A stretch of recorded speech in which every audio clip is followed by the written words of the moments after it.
На започване на работа с ремаркетинг. За целта отиваме на кампании, дисплейна мрежа, избираме плюс насочване,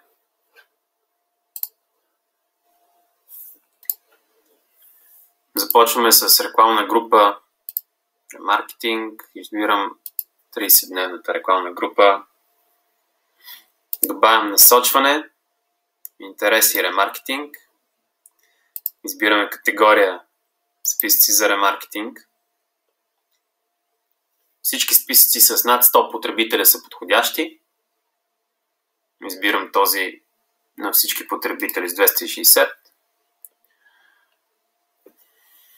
Тук, тъй като кампанията е само за ремаркетинг, оставяме насочване и офериране и запазваме.